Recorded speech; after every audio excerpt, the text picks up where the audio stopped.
Mister మదన గోపాల్, నువ్వు మరి కొంతమంది విద్యార్థుల సహాయంతో కాలేజీ గేట్ దగ్గర డిగ్రీల మీద దుకాణం పెట్టి విద్యార్థుల్ని పెడద్రోవ పట్టిస్తున్నావని అభియోగం వచ్చింది.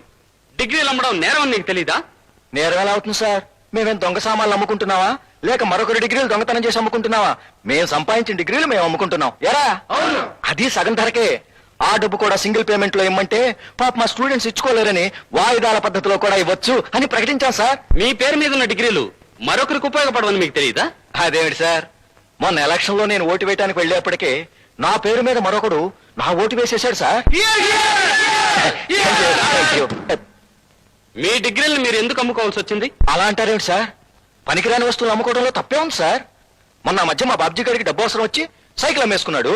మా భీష్మాచారి బాబాయ్ ఒంటి మీద చొక్కాయే అమ్మేసుకున్నాడు. అడుగు ఆయనే. బాబాయ్ నమస్కారం సార్. డిగ్రీలు ఎంతో విలువైనవి, అవి ఎందుకు పనికి రాకుండా పోతాయి మిస్టర్? నేను వేసుకున్న జోడు ఎక్కడ గరుస్తుందో నాకు తెలుస్తుంది కానీ ఇతరులకు తెలియదు కదండి. మా డిగ్రీల వల్ల పెద్ద పెద్ద ఉద్యోగాలు వచ్చేస్తాయని భ్రమపడి వాటిని సంపాదించుకున్నాం. కానీ మేము ఎక్కడికి వెళ్ళినా నీకు మినిస్టర్ గారి రికమెండేషన్ ఉందా, కనీసం ఎమ్మెల్యే గారి రికమెండేషన్ ఉందా అని అడుగుతున్నారు సార్. నిరుద్యోగుల నిరాశ నిస్పృహలను కోర్టు వారు సానుభూతితో అర్థం చేసుకున్నారు. మరింత పట్టుదలతో ఉత్సాహంతో కృషి చేసి ఉద్యోగాలు సంపాదించుకోమని సలహా ఇస్తూ డిగ్రీలు అమ్మడం వారు మొదటి తప్పుగా భావించి కేసు కొట్టివేయడం అనేది. ఆ నిరుద్యోగుల సంఘం ప్రెసిడెంట్ ఎవరు చాలా లాజిక్ తో మాట్లాడాడు కదా. లాజిక్ లేండి అమ్మాయి గారు, 4 నెలల నుంచి అద్దెవడు అద్దెవడం ఏంటి? ఆ ప్రెసిడెంట్ గారు మా ఇంట్లోనే అద్దెకుంటున్నారండి. అద్దెవయ్యా మహానుభావ అంటే ఇదిగో అదిగో అంటాడు. పోనీ ఖాళీ చేయవయ్యా మగరా అంటే ఇలాంటి లాజిక్కులతో మ్యాజిక్లు చేసి నా బుర్ర హీట్ ఎక్కించేస్తున్నాడు. చెప్తాను వాడి సంగతి చెప్తాను. ఆరేసుకోబోయి పారేసుకున్నాను హరి హరి హరి కోకెత్తుకెళ్ళింది కొండగాలి. నువ్వు ఇలాగే హరి హరి అంటూ గంగిరెద్దులు ఎగురుతూ పాటలు పాడుతుంటే నిజంగానే ఆ పక్కింటి హరి గారు వచ్చి నీ కోపంతో పాటు నిన్ను కూడా ఎత్తుకుపోతాడు. వాడు అసలే మంచివాడు కాదు. ఆపై అబ్బా చాలండి. కర్మ, ఈ వయసులో మిమ్మల్ని రెండో పెళ్లి చేసుకున్నందుకు ఆశ లేదు, ముచ్చట లేదు. ఆగు, చెప్పండి. ఆగవే నా కేవి కృష్ణకుమారి. అదేం పేరు? కంచోళ్ళు కృష్ణకుమారి. నీ అచ్చట ప్లస్ ముచ్చట తీర్చడానికే తెప్పించి తిని మల్మథ గుళికలు అంటే ధాతు పుష్టి మాత్రలు. దేనికి మాత్రలు? పెద్దాపురంలో నా ఫ్రెండ్ ఒకడు ఆయుర్వేద వైద్యం చేస్తున్నాడు. అతనికి మన సమస్య అంతా వివరంగా రాస్తే ఈ మాత్రలు పంపించాడు. వీటిని గంటకొకటి చొప్పున వేసుకుంటే 3 రోజుల్లో చూడు నా సామిరంగా. సరే, ఇంతకీ ఆ మదన గోపాల్ గారి అద్దె ఏమైనా తగలెట్టాడా? లేదు. ముందు వెంటనే వాడికి అది ఖాళీ చేయించేసి వస్తాను. చాలా బాగుంది. నేను నీకులాగే అద్దె లేకపోవడం మొదలు పెడితే ఆనంద తాండవం చేస్తాను. ఇక ఆ డాన్స్ ప్రోగ్రామ్ ఆపు చేసి నా అద్దె సంగతి చెప్పు.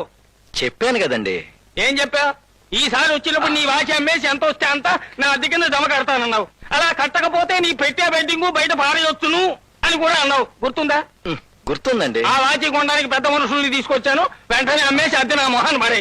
రండి రండి, అమ్మేయి అమ్మేయి. అలాగే. ఒక్క నిమిషం. భయపడిపోయాడు.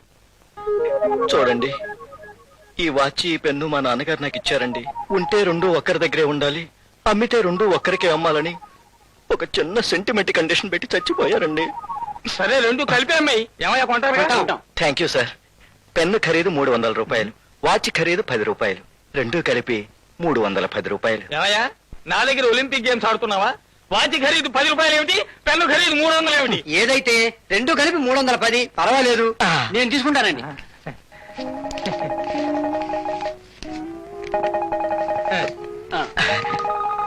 థ్యాంక్స్. అద్దే ఏమిటిది?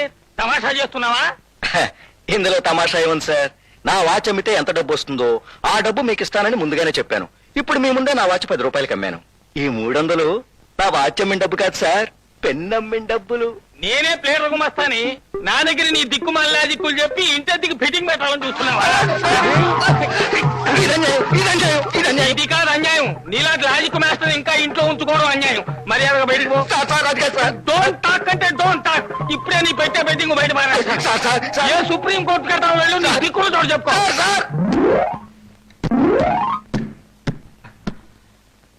ఎరా సన్ ఆఫ్ ఇండియా, పెట్టే బెడ్డింగ్ పెట్టుకుని వరద బాధితుల్లో ఇక్కడికి వచ్చావు. నేను ఇంట్లో తగిలేశారా? చిచే, వాళ్ళు తగిలేయటం ఏమిటి?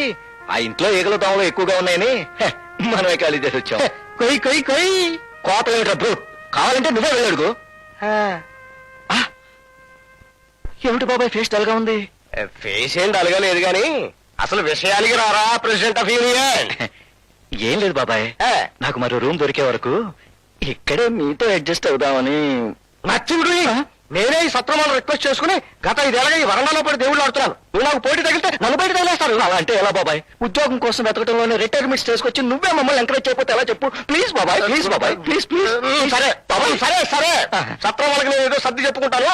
నువ్వు మాత్రం 2 రోజుల్లో సత్రం ఖాళీ చేసి వెళ్ళిపోవాలి. 2 రోజులు ఎందుకు? ఎక్కడైనా ఉద్యోగం ఇప్పించు, ఈ క్షణమే వెళ్ళిపోతాను. ఉద్యోగం అయితే టైర్ల ఫ్యాక్టరీలో ఉంటుందిరా. కానీ ఆ ఆఫీసర్ గారికి లంచం ఉండే పెళ్ళంతో కాపురం కూడా చేయడని విన్నాను. ఆ లంచం కూడా క్యాష్ రూపంలో పుచ్చుకోడు. ఏ టేబుల్ ఫ్యాను వల్లకాడు వాడి పెండాకుడో ఇచ్చుకోవాలి. అదేంటండి సర్కస్ లో ఎలుగుబంట్లాగా అలా నడుస్తున్నారు?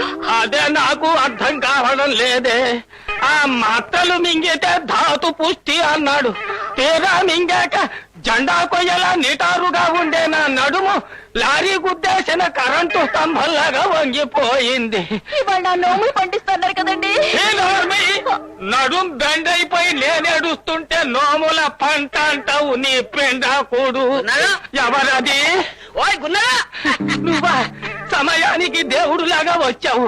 ఈ ఊళ్ళో చిన్న పనునెట్టరా ఎలాగొచ్చాం కదా అని మీ ఇంట్లో భోజనం సంగతి తర్వాత ముందు ఇలాగరా.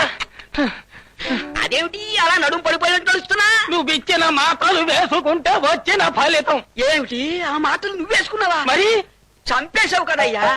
ఆ మాటలు పంపితే నీ కోసం కాదే మొగడా, మీ ఆవిడ కోసం. ధాతు పుష్టి కావాల్సింది నాకు కాని మా ఆవిడకెందుకయ్యా? ఏ ఇచ్చినట్టే ఉంది. ఈ వయసులో నీకు నాకు ఎక్కడి నుంచి వస్తుందయ్యా దాత పుష్టి? వస్తే వాత పుష్టి రావాలి గాని నీ ఉత్తరం చూసి మీ సమస్యను అర్థం చేసుకుని మీ ఆవిడలో పిటపిటలాడే యవ్వనాన్ని చంపేస్తే మీ ఇద్దరికి బ్యాలెన్స్ అవుతుంది కదా అని ఆవిడ కోసం పంపించాను ఆ మాత్రం. ఏమిటి నాలోని యవనాన్ని చంపేయడానికి మాత్రలు ఇస్తావా? ఇవాళ ఆ మాత్రలు ఇచ్చిన వాడికి రేపు నన్ను చంపేయడానికి కూడా మాత్రలు ఇస్తావు కదా? మర్యాదగా పెట్టినాడు. ఆయన మన గస్తే భోంచేసి మర్యాదగా పెట్టినాడు. చిచి